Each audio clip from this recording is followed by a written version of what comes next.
It is the first Sunday of the last month of 2024. We are on the Sunday show with Neil de Beer, the president of the United Independent Movement. Welcome back, Neil. Yeah, Chris, good Sunday.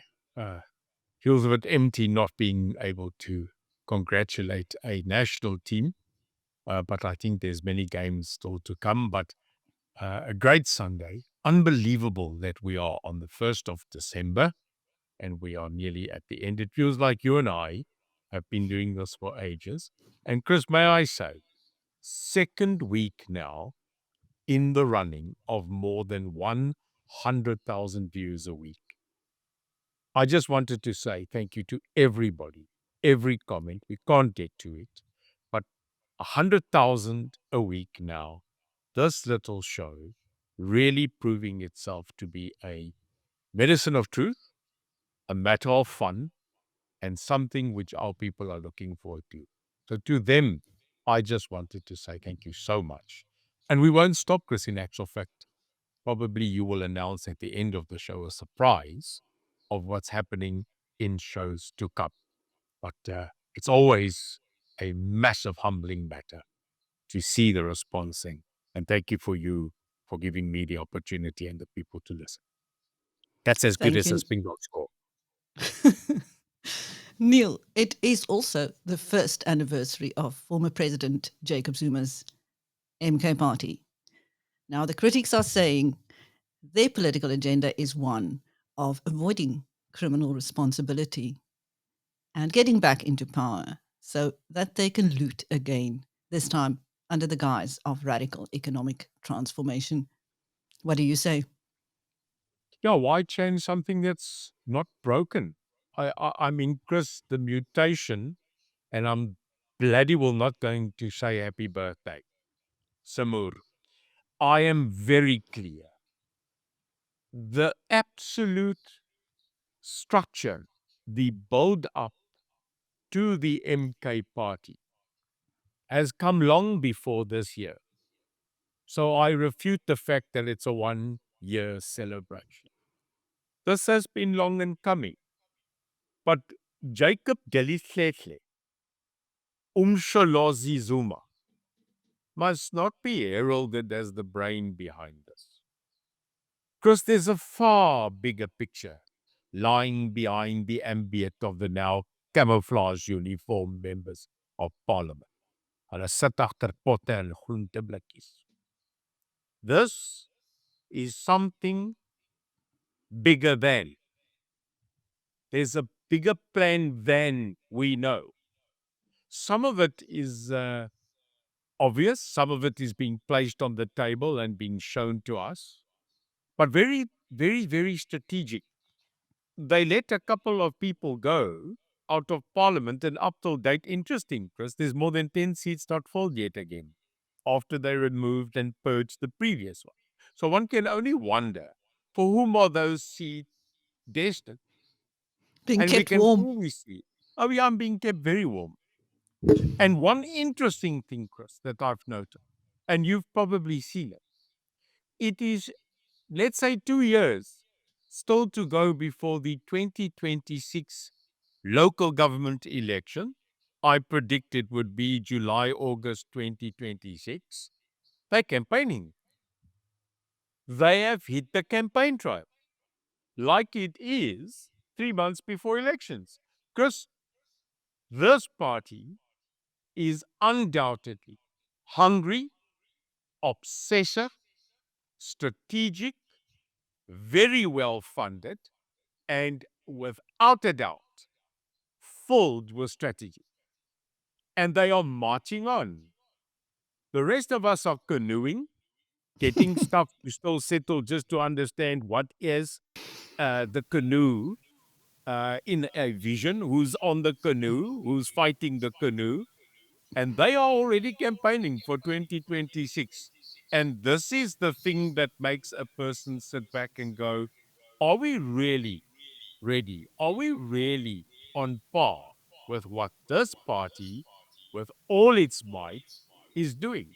And then to fulfill your question, that boat that MK boat is full with a absolute huge mixture and cabal of people that come out of the dark, come out of clouds of absolute horrendous accusations, people that were already tried and found guilty, and the ship is full of these people.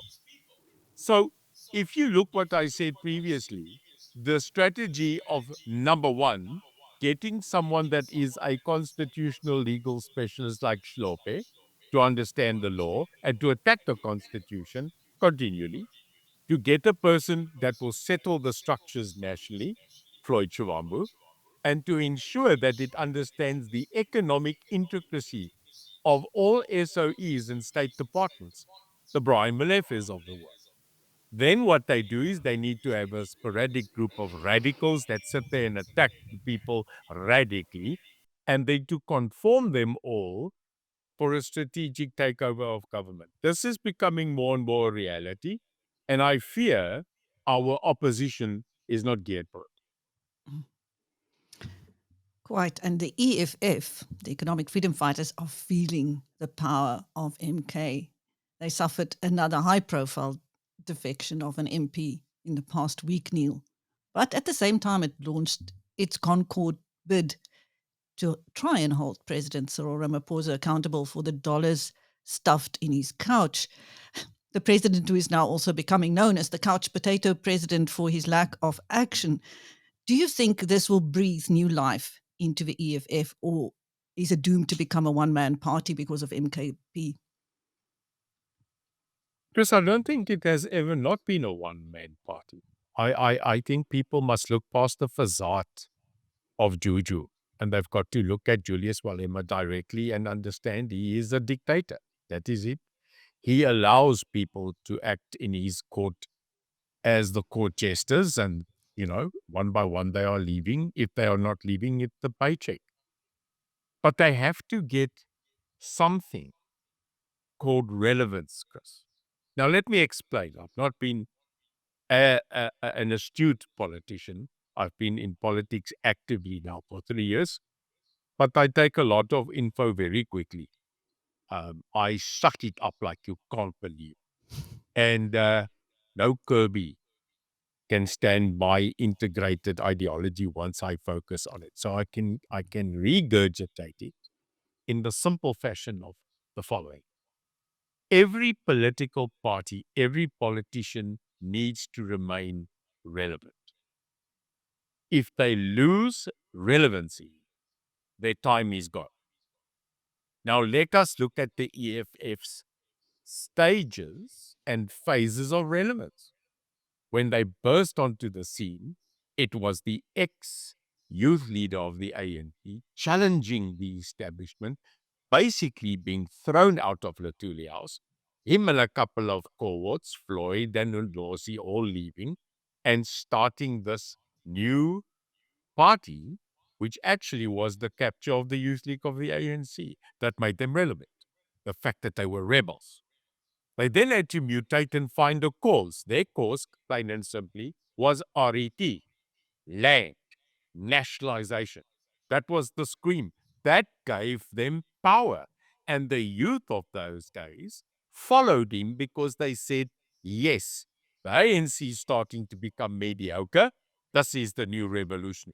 This is the new Che Guevara. This is the guy. And they grew. They went up to 10, 11%. But then suddenly there were cracks in the fold. VBS came in. There was talks of power play within it because you can't challenge the king and the dictator, and cracks started to form. And then, Chris, boom, MKP comes to the front.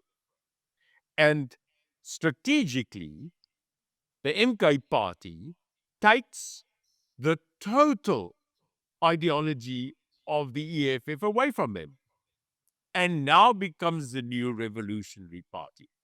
Now there sits Malema. He loses Floyd. He's losing the rest, and he's waiting for Ndlozi to go, which are the founding members of the EFF.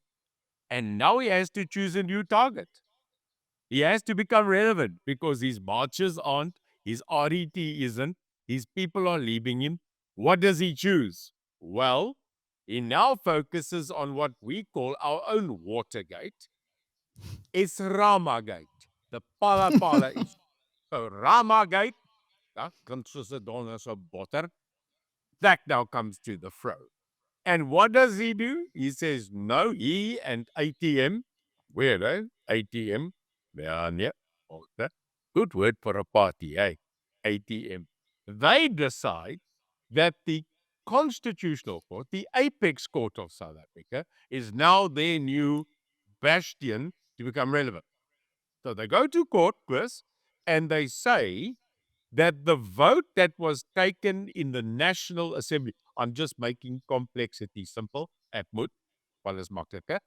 They now say that the vote that was taken by the National Assembly against the impeachment of our Ramagate, that it is absolutely unconstitutional because it says, and yet, Chris, whoa, forget about the red overall. Let's talk about merit. They're not off. Sorry, they're not off. We have to admit this. Their case that they put to the apex court, which I watched with interest, wasn't wrong. So we must maar sluk daai lewens essence. We have to maar take that bitter pill because the merit says,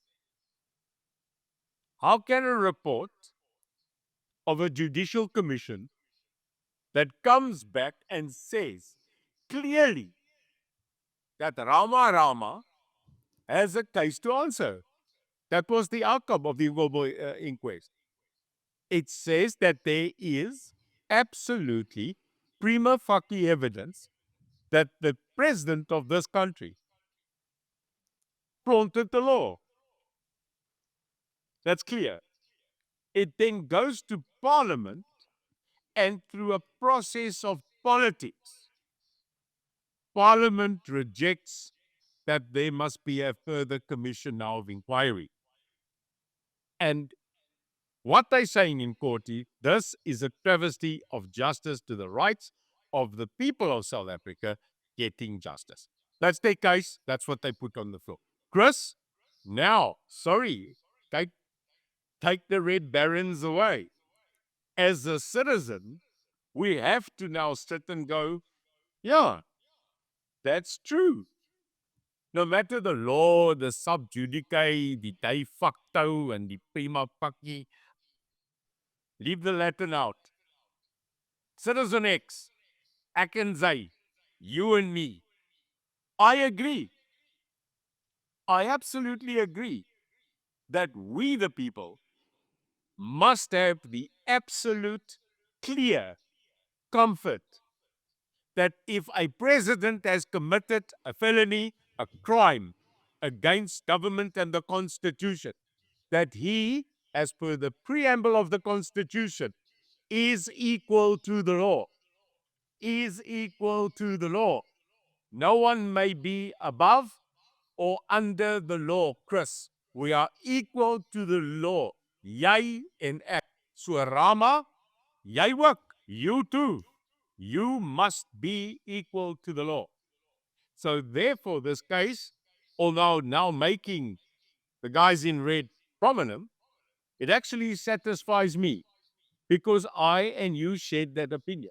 So the apex court, the Constitutional Court, has listened and it has taken its judgment on revisement. And I can't wait for that outcome. Chris, it's time. It's time that Ramagate does not just affect and touches that man on the couch. And we'll talk about the craziness of that now, and that we must make sure that no matter whom you are under the law. And ek kan nie wag nie. Meanwhile, over at the Government of National Unity, Neil, how effective do you think it has been in forcing African National Congress ministers to become more responsive to the needs of their constituents? Oh, very good. Because if you look at the understanding now of the new rules, can I see the new guidelines that was agreed to in the GNU discussions, it has totally gone against the grain, against the flow of how the ANC has operated, not for 30 years, but for its total existence of more than 112 years. And how does that work? It works from top to bottom. It is a command system from the NEC that goes down to the branches, the provinces, etc. It formulated the same ideology as the Kremlin, basically.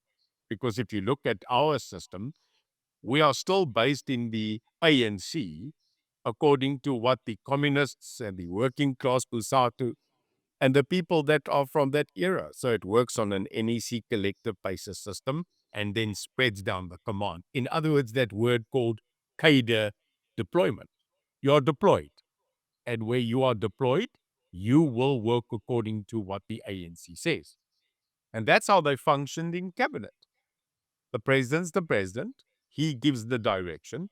They follow those commands and absolutely did not have to comply to answer to anybody except to the president and then to the NEP. The GNU changed that. And it didn't just change that in attitude, it actually put a paper out to its own members. And here's the critique. Chris, you can see, I don't know if it's only me that's noticing it, there is a change of cabinet ministers now reporting, kind of, to the public. And the words they use is governance. In other words, there should be better governance within the ministries that are there. The next word that was used is transparency. You have to be more clear and transparent. Ooh. Third one, community liaison. Ooh. Wow. More access of ministers to communities. And the last one was the effective driving of the KPIs of ministers. 4 words that I must tell you in 30 years I did not see. So the ones that snapped at it, and not because they're better or not because they are not ANC ministers, was the, call it DA, the opposition GNU members coming in and using a tool which the ANC was afraid of, and that is social media. That is going on X, Twitter, that's going on Facebook, that's going on Instagram, that's going there and showing people more and more access to what they're doing, reporting more and more. Now, if you look at a person like Leon Schreiber, he is 16 times a day, you can see, in posting matters. Another one is Dean McPherson, who continually goes to radio shows. And now you can even see Minister Mchulu, you can see people coming in and the Ministry of Police becoming relevant. The minister that we are going to talk about later, Ramokgopa, of energy, who is transparent. So yeah, there is a change. I like that. I like that. They're not there yet, but it is a clear change in the ideology that ministers must be more accessible, transparent, communicate better, and get involved in communities. And if we go on with that trend, I'm not too dissatisfied, because that one word, that I always scream even at 2 a.m, accountability. And I think if we get that right, we can have a government for now, in place for now, that we can talk to. And I'm happy about that. Let's deal with one of those ministers. You've just mentioned him, the electricity minister. His push for renewable energy projects. Neil, is he now mirroring the strategies advocated by former CEO André de Ruyter? Yes, he is. Absolutely. And Chris, you will remember, you and I had the privilege of sitting in a presentation of the current chairman of Eskom, Mr. Nyati. And what is clear is when he spoke about where Eskom was, where it is, and where it's going, he's chalk and cheese of the old attitude of Eskom. And I will remind the people that what you and I heard, and I remember in that talk, you and I looked at each other many times with either a or a. And one of the statements that was made, and I got a feeling that André de Ruyter is not missed at Eskom for various reasons. But the ghost of de Ruyter will never go away. It's cast in stone, it's written in book. So we can attack him as much as what we can. But now that I have read a couple of submissions of the de Ruyter and the era of de Ruyter, funny enough, it's a copy and paste now what Ramokgopa saying. And what is Ramokgopa saying? Ta-da! As if it's a surprise, Eskom must now invest in alternative energy. Gits, nie geweet nie. Really? That's been propagated now for 15 years. But when I go back to Nyati's statement that cannot be denied, he said the first thing we needed to do was to stabilize the grid. We had to provide the power necessary. We had to get in the management that we could actually take Eskom to the future. We had to look at where we were bleeding. We had to provide, therefore, a stable grid. And Chris, funny enough, the word load shedding, I don't hear it anymore in the day. Someone said to me, Neil, we've had so many days out of load shedding. I said, really? That's like complimenting a kettle for boiling bloody water. So sorry, I can't give compliments for something that's your job, but well done. Hurrah. That's just doing your job. But Nyati said, let's stabilize the grid. Once we stabilize it, let us provide sufficient energy. And then, Chris, what did he say? He said, then we need to go into the direct competition with people that are coming up with innovative sources of power. Now, Ramokgopa gets up as if this is a new growth of a pot plant, and he says, Pat Petersilly, we've now got parsley. Yeah, because we don't. We've always bloody had it. You just waking up. Give him credit, though. We must give credit where due. He is saying that the future is renewable energy. Because I'm not an expert, we are just giving the regurgitation of the week that was. This sporadic growth now of the ideology that the minister wants to focus now. They have problems. They've got great problems because if you take energy and you create solar or wind or energy or hydro energy, you have to plug it in somewhere.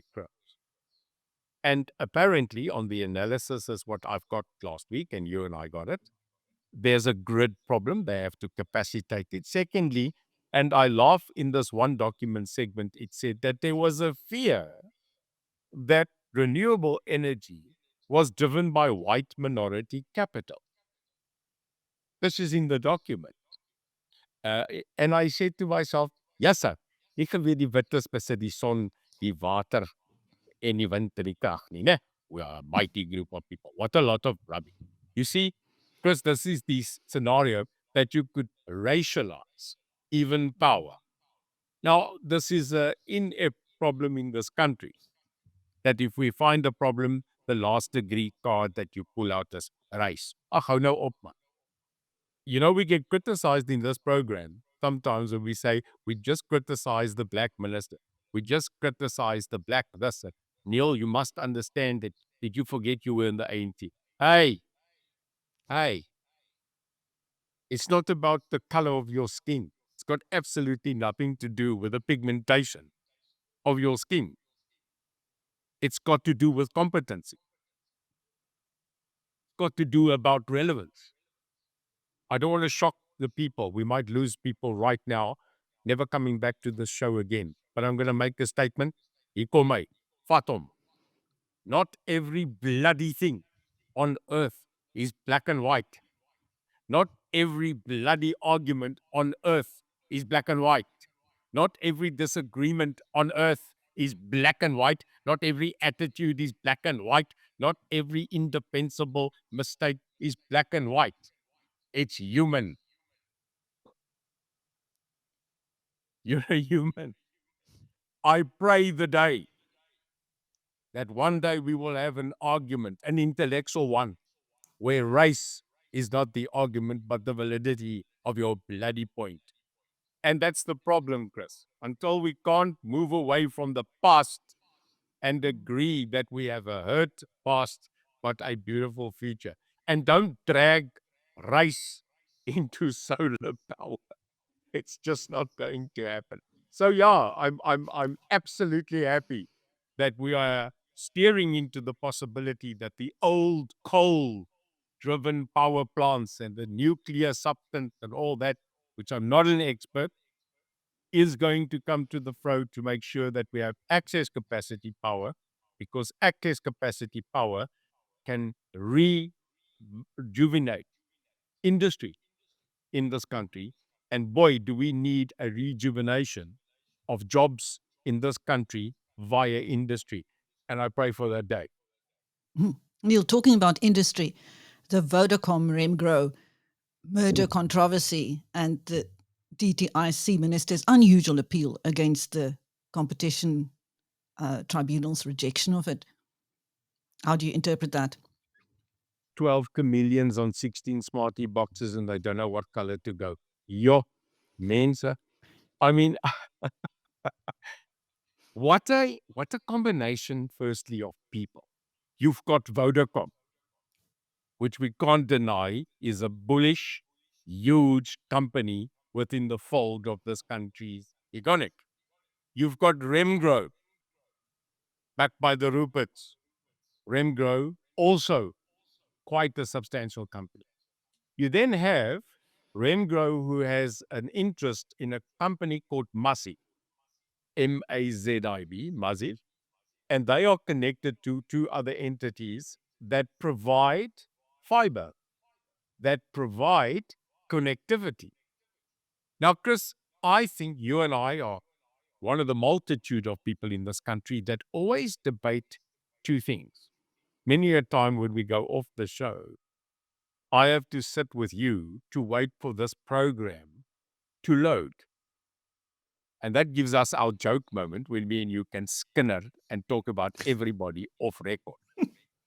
But we do it because at times when we upload this fascinating show, it takes time. And then me and you will quickly debate every Sunday, why is it taking so long? So, one, I know that we are not alone about the people saying the fiber connectivity, the upload capacity and download capacity of our internet is slow. And we're always moaning, why can't it be faster? And the second one is the price for data. Our data prices, no matter how they juggle it, it's still high. For a gig, you pay X, and in other countries, you don't. So those are the two modes that we've got. Here comes a company that says, do you think that you moan and groan and there's no solution? Nay, nay, nay, nay. We've got a solution. So they come up with a solution where they say we will form a merger between the Remgro entity and one of the big powerhouses in data and in connectivity in this country, Vodacom. We will form a group and we will invest 10 billion rand on the first tranche. We will connect, Chris, we will connect through this merger 1 million households on our first phase rollout. We will then further by a further 15 billion rand investment. And then, ta-da! Yes, not a, sounds like a very mark. Here it comes. And if you buy now, as you no koop, dan kry jy 'n offer. Listen, they say, and not only that, we will give 10,000, here it is, 10,000 people jobs in this country.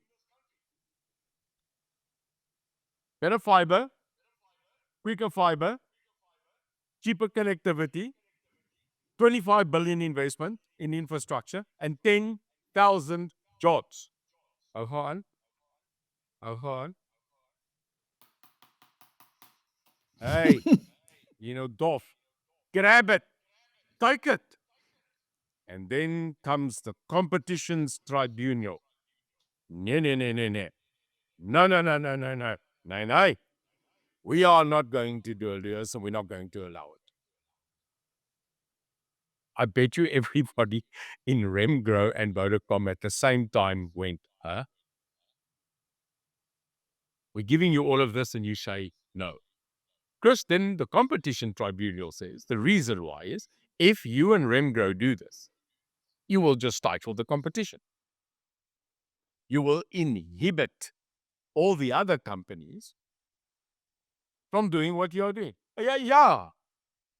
Tankmura se koeksisters op die hoek van de Wetstraat, nee, is the best koeksisters you can get.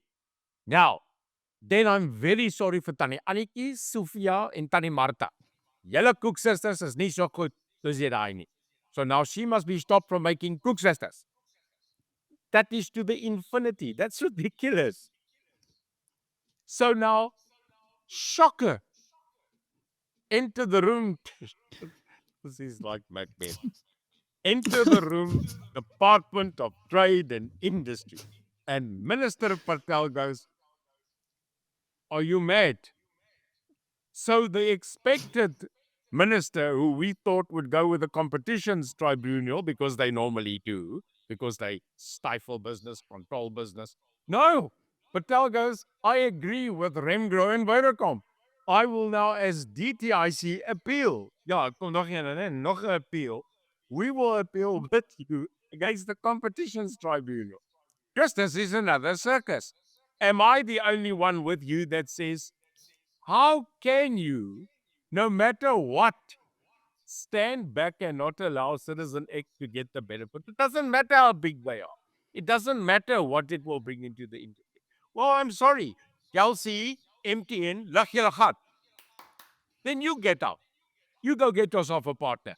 You go get yourself money and compete. Isn't that what it's about? So just because you came up with an innovative idea and we came up with the best BizNews show that the globe has ever seen, yay and act, now, people must tell us that we got to get stifled. Nay, we're going to go bigger. So I am absolutely saying that there must come a decision, and you can see this has gone to an appeal now, where they say, must the country's current fiscal and industrial growth not be allowed to expand, not to the detriment of others, but to the positiveness of society's allowance to gain that kind of product? So the weighing up of balance, because this is going to be a huge case. I say, in actual fact, that this case is going to send a big message for the future, because the MD of Vodacom said, obviously very much to the negative, and I think saddened and upset, he says that future mergers and acquisitions, that future foreign direct investment into this country, into these kind of absolutely stunning competitional tribunal scenarios, must be challenged. And he says he's worried that if this thing sinks, this could have a major problem, not just on the industry or giving access to things that we need, but to people wanting to come into this country and actually say it's not worth it, because if we buy into merge with other bigger companies, the consequence is going to be the same. And I don't think this is right. We have to balance it out. At this current moment, I think this is needed. I think we need to look at the other principle and let it stand back. Quite new. And lastly, I wonder, have you had a chance to look at the latest political party funding disclosures to the Independent Electoral Commission? No, it's a joke. It's an absolute joke. I think there was the ideology. Chris, there's a lot of people that say the word intent. The greatest intentions in the world doesn't always work out in practice. I mean, that's a fact. And I always look at people, the stories that always interest me is the creators of the intent is always disappointed at the end. I can mention, I don't know if you saw that brilliant movie Oppenheimer about the person that actually created the atom bomb. And then the remorse I didn't that see he the had. movie. Yeah, interesting movie. The fact that the person as a scientist created this and it ended to be an atom bomb, himself went through an unbelievable period. The same man called Kalishnikov, the man that created the AK-47. In his latter years, he admitted before his death that he created a machine that caused Mm. so much blood and pain. So the intent of things are sometimes good, but the implementation sucks. Not good. This is the IEC trying to say that we need to regulate campaign funding for parties that contribute. It didn't work that way. The money still went on. Funny enough, one of the parties that got away with it is the EA. When asked, please do your disclosures, MK, their IEC disclosures. I then knew, just because we were a party that partook, we didn't have to disclose our 14,000 rand. But, there were parties that were sitting with gabillions and they didn't declare it. They didn't have to because they knew the system. And then there was a change, I think within the IEC understanding, and that's not been solidified yet. So, big question, if you look at people's theories, allegedly, because we must be very careful on this Sunday show that we don't say anything on record that cannot be proven by law or by hard fact. This show does hundreds of hours to ensure that if someone says, you said that, can you prove it? People say that people got money from there and they got money from there and they got money from there. How did they get that money? How did the people from Russia, allegedly, get that money in the country? How? So there's question marks that the IEC and their regulatory system is a failure. It's not working. And the other one was there was a benchmark that if you get any donation from 100,000 Rand and more, only then must you declare. So then I get 99999 into my bank account. So all I need to do is put 99,999 Rand because not 100,000 Rand. And that is what is happened. The people did that. They did 12, 14, 18, 30 transactions of 99999. So the system's not perfect.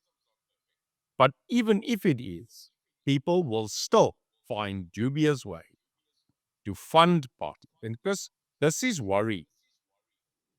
If foreign countries are funding domestic parties, this is worrying. And I'm telling you, I, for not 1 minute, don't think that is happening. I know it's happening. It must. Makes common sense. It was spoken about. So how do we do it? Well, the IEC has to draw the line. It's either a free fall or we all stick to the rules. And I think that's difficult in this way. We hope they sort it out and that there is a finding of how it will work into the future. Otherwise, Chris, this poor little country will remain the badminton ball between all foreign states and we will never have our sovereignty. Hmm. Neil, I know you're not feeling well from chemo and that you were very brave to come on the show today. So I thank you. Our viewers will be delighted to hear your opinions today. And they will be delighted to hear that we are going to make this a much longer show by popular demand and by decree of BizNews founder Alec Hogg. But we'll do that from next Sunday on before we take a couple of Sundays off over Christmas and New Year. So thank you for being with BizNews today. Yeah, Chris, I want to say something, if I may. This is my third round with cancer. I've never hidden away. Currently, I have lung and liver cancer. I had my second round of chemo Friday. I want to tell you something, if I may. Of course. Life is not a guarantee. Everybody dreams of so much you want to do and achieve. And I'm a granddad and a dad. I was not always a perfect man. I was not always a straight and narrow human being. But for the past couple of years, when I have faced death 3 times now and saved 3 times to get up out of hospital and work, when people ask me, do I do this, what I do with you for politics or score points or become politically relative, all I can tell them is, no, I love the truth. I love it now more than ever. I love the opportunity to be able to talk to the country. I love the fact that I love my country and that I know that my glass and sand is running out. Mine just a bit more than others. So, Chris, I want to tell you and the BizNews people out there, I love this program, but more than that, I'm in love with my country. And all I do here, this opportunity I've been given, is to take 30, 40 years of experience in intelligence, safety, security, dealing with governance, and to bring this country the truth, only the truth to help me out. I am in a fight, but this fight is made better by all of you. So as though I don't have the energy of body, this program gives me the opportunity of energy of life. So thank you, Kristen. We'll be here every Sunday. Ons gaan hulle gatte krap, ons gaan hulle hart moer, and we will never back off from the truth. And that is why I'm here. So thank you for the opportunity. Cancer is not me. It is something that I have to fight. And the last word to every cancer survivor and to every survivor of the family that had to survive the losing of a person in cancer. It is and was last week Cancer Day for men. So here's a word. Don't live to die. Live to live. And once we have the opportunity to get up and live, that's grace. So thank you. I just needed to end it up with that. And thank you, Chris. But forget any sadness, forget anything we have. Remember one thing. We have a beautiful country. We just have bad management. And if we can get the bad management done, we can back and get our wonderful country. May God bless you. Thank you very much. And I look forward to the new show, which you will advertise this week, so that we can bring more truth and more accountability. Lekker braai. Thank you, Neil. That was Neil de Beer, the brave president of the United Independent Movement, on his Sunday show with BizNews. And I am Christine.